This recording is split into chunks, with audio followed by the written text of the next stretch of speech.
안녕하십니까. 12월 13일 수요일 MBC 뉴스입니다. 미국의 외교수장이 북한에 파격적인 제안을 했습니다. 전제 조건 없이 일단 만나서 아무 얘기라도 하자는 겁니다. 당장 내일 태국의 국제회의장에서 북미 대표가 직접 만날 가능성도 점쳐집니다. 조재영 기자입니다. 맥스 틸러슨 미국 국무장관은 북한의 대화를 제의하면서 아무 조건이 없다는 점을 강조했습니다. We're ready to have the first meeting without precondition. Let's just meet and we can talk about the weather if you want. 어떤 식으로든 북한의 도발 중단 조치 등이 있어야 대화가 가능하다던 그동안의 미국 입장에서 한 발 물러선 겁니다. It's not realistic to say we're only going to talk if you come to the table ready to give up your program. They have too much invested in it. 첫 폭탄이 떨어지기 전, 즉 군사적인 조치가 있기 전까지는 외교적인 노력을 다할 것이며 그 노력이 성공할 것을 확신한다고도 했습니다. 틸러슨 장관의 이 같은 발언에 외신들은 북한에 보내는 공개 초대장이라고 분석했습니다. 최근 북한을 방문해 리용호 외무상을 만났던 제프리 펠트먼 유엔 사무차장 역시 대화 가능성에 힘을 실었습니다. North Korean interlocutors agreed it was important to prevent war. How we do that was the topic of 15 plus hours of discussions. 하지만 틸러슨 장관의 발언에 과연 트럼프 대통령의 의중이 실려 있는지에 대해선 해석이 엇갈립니다. 백악관도 북한에 대한 트럼프 대통령의 견해는 바뀌지 않았다는 다소 불분명한 입장을 밝혔습니다. 이런 가운데 내일 태국 다자안보회의에서 미국의 조셉윤 북핵 육자회담 수석대표와 북한 측 대표단이 만날 수 있다는 전망도 나오고 있습니다. 전임 대통령과 관련된 각종 기록은 정치 보복 등에 악용되는 것을 막기 위해 다음 정권이 보지 못하도록 봉인됩니다.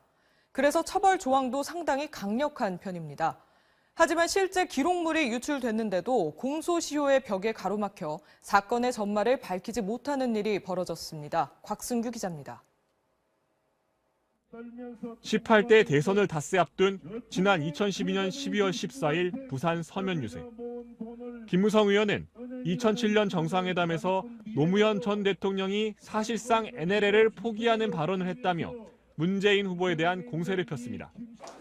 이후 NLL 문제는 대선일까지 야권을 공격하는 주요 소재가 됐습니다. 대통령 기록물을 무단으로 빼낸 것 아니냐는 비난에 김 의원은 사설정보지에서 본 내용이라고 발뺌했습니다.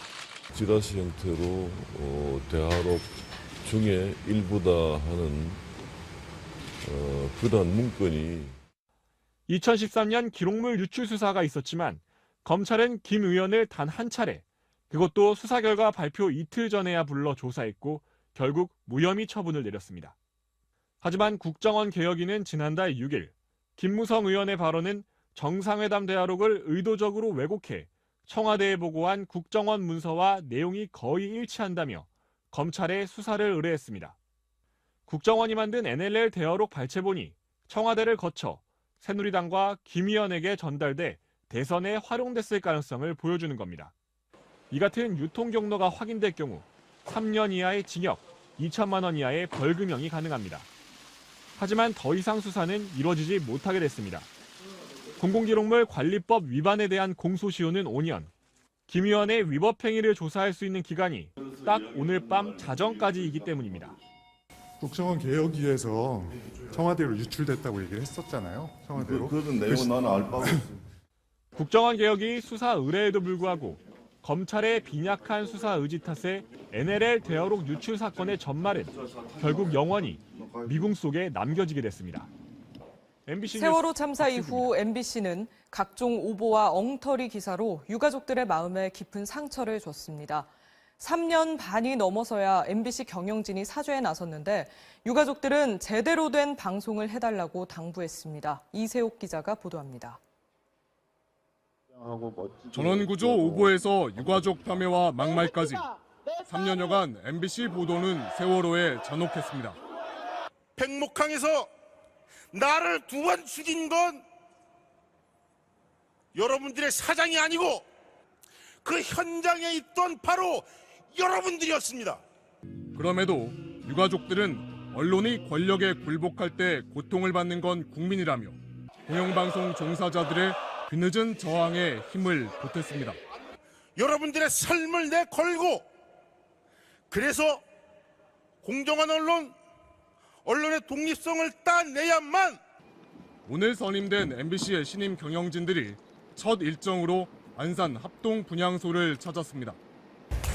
우선 대표자로서 사죄를 드리러 왔습니다. 유가족들은 MBC가 그동안 눈감았던 일들을 되짚었고 반드시 해야 할 일들을 당부했습니다. 힘든 사람들, 아픈 사람들의 방송을 할 수 있는 MBC가 됐으면 좋겠습니다. 근데 저희 유가족들 이 억울하게 살아온 3년 8개월 꼭 좀 풀어주셨으면 좋겠습니다. 세월호 참사 1388일 만에서야 분향소를 찾은 MBC 경영진들에게 유가족들은 직접 만든 노란 리본을 달아주었습니다. MBC 뉴스 정부가 이세영입니다. 가상화폐를 둘러싼 불법 행위에 대해 엄정 대응하기로 했습니다. 시중은행이 하나둘씩 가상화폐 거래를 차단하고 나섰는데 당국은 당분간 거래가 위축될 것으로 기대하고 있습니다. 노경진 기자입니다. 정부가 오늘 가상통화 관련 모든 부처를 긴급히 소집해 대책회의를 열었습니다. 좀 문제가 되는 건데 지금 양상을 보면 굉장히 우려가 많이 됩니다. 정부는 일단 가상화폐에 과열된 투기 분위기에 편승한 범죄 행위에 대한 대처를 한층 강화하기로 했습니다.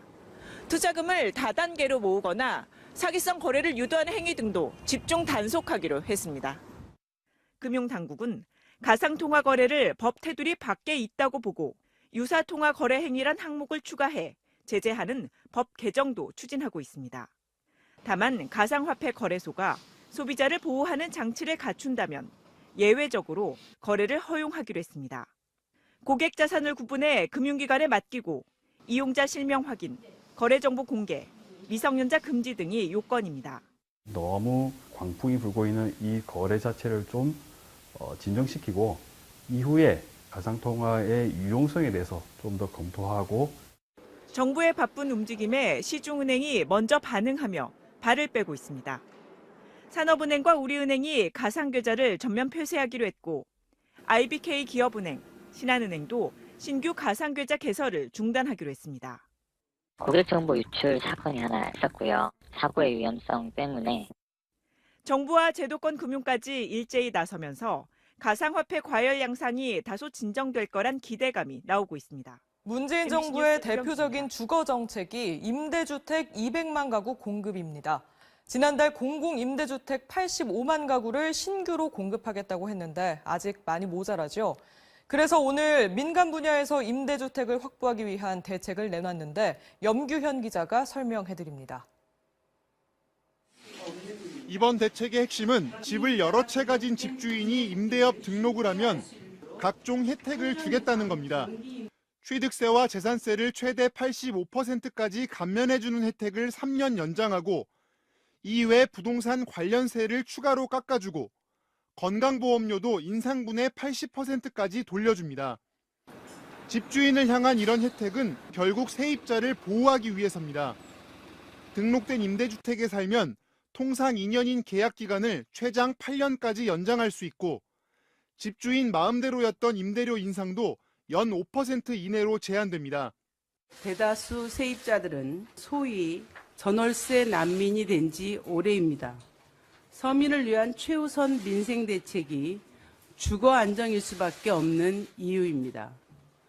하지만 부동산 시장은 고개를 갸웃합니다. 일단 최장 8년까지 집을 팔지 못한다면 집주인이 선뜻 나서겠냐는 반응입니다.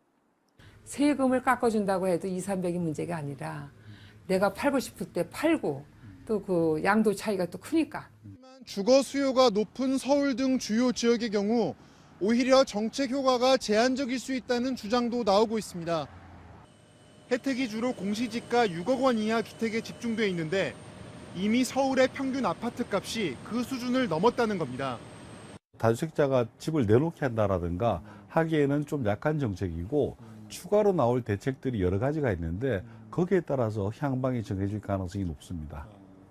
이 때문에 이번 정책마저 시장에 먹혀들지 않을 경우 정부가 보유세 인상 같은 고강도 처방을 마지막 카드처럼 꺼내들 가능성도 점쳐지고 있습니다. MBC 다음 뉴스 뉴스입니다. 염규현입니다. 부동산 거래가액이 아무리 높아도 수수료를 건당 최대 99만 원만 받는 사업을 한 변호사가 시작해 공인중개사들의 집단 반발을 불러온 이른바 복덕방 변호사 사건. 법원이 이 변호사에 대해 1심을 뒤집고 유죄를 선고했습니다. 자격증 없이 부동산 거래를 중개한 건 법에 어긋난다는 건데 대법원의 최종 판단까지 논란이 이어질 것으로 보입니다. 김정인 기자입니다. 재작년부터 시작한 한 온라인 부동산 사이트입니다. 변호사가 부동산 중개는 물론 이와 관련한 법률 서비스까지 직접 제공하면서 화제를 모았습니다. 부동산 가격에 따라 최대 수백만 원을 받는 중개업소와 달리 건당 최대 99만 원만 받기로 한 것도 인기를 모은 이유였습니다. 기존 중개사들은 변호사를 고발했습니다. 국민참여재판으로 진행된 1심에서 공 변호사는 범죄를 입증할 증거가 부족하다며 무죄를 선고받았지만 2심은 달랐습니다. 재판부가 무등록으로 중개업을 한 점이 인정된다며 벌금 500만 원을 선고한 겁니다. 공인중개사협회는 환영의 뜻을 나타냈지만 공 변호사는 2심 판결에 아쉬움을 드러내며 대법원의 판단을 구하겠다는 입장입니다. 소비자들에게 부동산은 거의 전 재산이라고 할 수 있습니다. 이번 판결은 부동산 서비스를 혁신하고 그다음에 국민의 선택권을 확보하고자 하는 소비자들의 염원을 저버린 판결입니다. 업무 영역을 둘러싸고 변호사와 세무사, 변리사 등의 갈등이 격화되는 가운데 부동산 시장까지 뛰어든 변호사에 대해 대법원이 어떤 판단을 내놓을지 주목됩니다. MB정부 안보라인의 실세로 군 댓글 공작의 핵심 고리로 꼽혀온 김태효 전 기획관에 대한 구속영장이 오늘 기각됐습니다. 핵심 관계자 신병 확보에 줄줄이 실패하면서 이들을 구속한 뒤 이명박 전 대통령을 조사하려던 검찰의 계획도 차질이 불가피해 보입니다. 이지성 기자가 보도합니다. 군 사이버사령부의 불법적인 댓글 공작과 국내 정치 관여 의혹 사건에서 이명박 정부의 외교안보 분야 핵심 실세인 김태효 전 기획관의 구속 여부는 MB에 대한 수사 착수의 시작으로 여겨졌습니다. 사이버사의 댓글 공작에서 이 전 대통령과 김관진 전 장관을 연결하는 핵심 고리였다는 게 검찰의 판단이었습니다. 실제 검찰은 군 사이버사에 우리 사람을 증언하라는 등의 VIP 강조 사항을 김 전 기획관이 수차례 군에 전달한 정황을 확보하기도 했습니다. 하지만 법원은 댓글 공작이 아닌 대북 사이버전 차원이었다는 김 전 기획관의 주장에 다툼의 여지가 있다며 구속영장을 기각했습니다. 앞서 구속됐던 김관진 전 국방부 장관, 임관빈 전 국방부 정책실장도 구속 적부심을 통해 줄줄이 석방됐습니다. 군 사이버사 댓글 사건의 정점에 이명박 전 대통령이 있다는 혐의를 입증할 3명의 키맨이 잇따라 풀려나면서 수사는 큰 난관에 봉착했습니다. 검찰이 혐의 입증을 이제 추가로 하기는 쉽지 않아 보입니다. 그렇지만 MB와 관련된 다스 그리고 국정원 댓글 사건 등 여러 가지가 있거든요. 아마 검찰은 다른 사건의 혐의 입증에 주력할 것으로 보입니다. 수사 착수 당시부터 부실 수사 지적이 나왔던 사이버사령부 댓글 공작 사건은 자칫 의혹의 정점인 이명박 전 대통령의 조사 착수마저 무산될 수 있다는 우려가 제기되고 있습니다. 국내 연구진이 한국형 우주발사체의 심장이라고 할 수 있는 1단 로켓 엔진을 드디어 완성했습니다. 이 엔진이 없어서 나로호 발사 때는 러시아에서 발사체를 수입해야 했는데 이제는 우리 독자적으로 위성을 쏘아 올릴 수 있는 발판이 마련됐습니다. 박진중 기자가 보도합니다.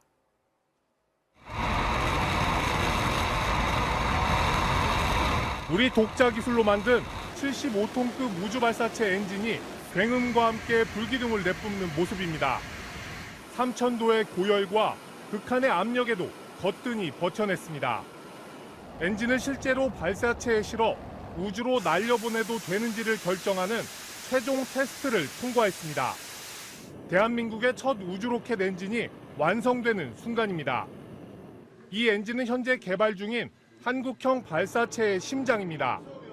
한국형 발사체는 3단으로 구성되는데 이 엔진을 4개 묶으면 1단 엔진, 1개만 쓰면 2단 엔진입니다. 항공우주연구원은 우선 엔진을 1개만 실은 시험 발사체를 만들어 내년 10월 발사할 예정입니다. 지금까지는 엔진 자체의 시험만 저희가 수행하였습니다. 앞으로는 기체와 엔진을 결합하여서 저희가 통합적으로 시험을 수행할 예정이. 시험 발사가 잘 될 경우 머지않아 높이 47m에 달하는 한국형 발사체가 위용을 드러낼 전망입니다. 한국형 발사체의 최종 목표는 1.5톤급 실용위성을 지구 궤도 600km 상공으로 실어 나르는 겁니다. MBC 뉴스 오늘 3박 박준주입니다. 4일간의 중국 국빈 방문 일정을 시작한 문재인 대통령은 제중국 한국인 간담회와 한중 비즈니스 포럼에 참석하는 등 첫날 일정을 소화했습니다. 문 대통령은 오늘 중국의 난징 대학살 80주년 추모일을 맞아 한국인들은 중국인들이 겪은 이 고통스러운 사건에 깊은 동질감을 갖고 있다며 양국의 유대감을 강조했습니다. 문 대통령은 내일 시진핑 주석과 정상회담을 강추위가 맹위를 떨치고 있는 가운데 저체온증으로 사망한 사람이 이번 달에만 5명에 이르는 것으로 조사됐습니다. 질병관리본부는 지난 1일부터 전국 응급실을 찾은 환자들을 집계한 결과 오늘까지 한랭질환 환자가 65명 발생했고 경기도에서 2명, 제주와 전남, 경남 등에서 각각 1명 등 모두 5명이 저체온증으로 숨졌다고 틸러슨 미 국무장관의 조건 없는 대화 제의로 북미 대화가 본격화될지 관심이 쏠리고 있습니다. 당장 만남이 이루어질지는 지켜봐야겠지만 그 어느 때보다 분위기는 밝아 보입니다. 현영준 기자입니다. 워싱턴 타격이 가능한 화성 15형 발사로 북미 관계는 파국으로 치닫는 듯 보였습니다. 하지만 한껏 힘자랑을 한 북한은 이를 미천 삼아 오히려 대화 공세에 나섰습니다. 유엔 사무차장의 평양 방문까지 승인하며 대화 의지를 과시했습니다. 평양에 오신 것을 환영합니다. 이런 상황에서 나온 틸러슨 미 국무장관의 발언은 일단 만나서 얘기하자는 화답으로 들립니다. 북한이 받아들이기 힘들었던 대화의 전제 조건을 없애 진짜 만나자는 뜻을 전한 겁니다. 미측이 취해온 입장에 봐서는 분명히 좀 진일보한 것이고 그런 점에서는 국면을 전환하는데 중요한 의미가 있다고 생각을 합니다. 이제 공은 북한으로 넘어갔습니다. 미국의 진위를 확인하기 위해 탐색기를 거치겠지만 핵 보유국 지위를 얻기 위해서라도 북한이 대화를 마다할 이유는 없습니다. 핵 보유국의 지위를 가진 상태에서 미국과 담판하겠다는 그런 전략적 의도를 가지고 있기 때문에 이러한 모든 것을 감안해서 이 틸러슨 장관의 조건 없는 대화 여기에 대해서 아마 긍정적으로 평가할 가능성이 높은 것으로 전망합니다. 그렇다고 대화 국면이 열렸다고 단정하긴 이릅니다. 트럼프 대통령도 틸러슨과 같은 생각인지 입장이 명확해져야 하고 북한도 추가 도발을 자제해야 합니다. 내년부터 선행학습 금지법에 따라 초등학교 방과 후 수업에서 1, 2학년은 영어 과목이 전면 금지됩니다. 초등학교에서 영어 과목은 3학년부터 시작하니 방과 후 영어도 3학년부터 받아야 한다는 건데 사교육 쏠림 현상이 생겨 결국 형편이 어려운 학생들만 피해를 보는 게 아니냐는 우려가 나오고 있습니다. 임명찬 기자입니다.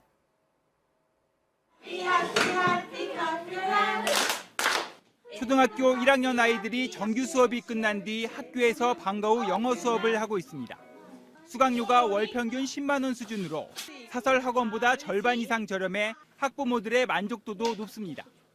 하지만 당장 다음 학기부터 초등학교 1, 2학년생을 대상으로 한 방과 후 영어 수업은 전면 금지됩니다. 선행학습을 금지하는 법이 본격 적용되기 때문입니다. 학부모들은 청와대에 청원을 올리는 등 강하게 반발하고 있습니다. 원래 사교육을 하지 말라고 해놓고서 사교육을 할 수밖에 없는 상황으로 처물고 있으니까 저희가 지금 많이 경제적으로 힘들고. 학원가는 벌써부터 특수를 누리고 있지만 그럴 형편이 안 되는 아이들로선 그나마 영어를 배우던 기회가 사라졌습니다.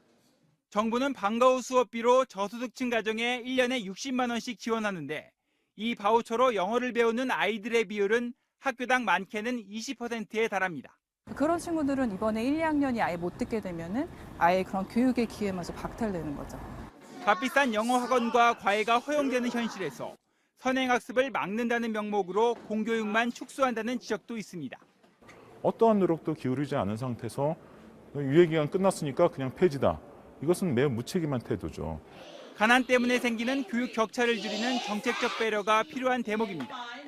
MBC 뉴스 프로야구 김명찬입니다. 골든글러브 시상식에서 가장 접전이 될 것으로 예상한 곳이 일루수 부문이었는데요. 롯데 이대호 선수가 외국인 거포 2명을 제치고 일루수 부문 수상자가 됐습니다. 이명루 기자입니다. 올해 가장 치열한 곳은 일루수 자리였습니다.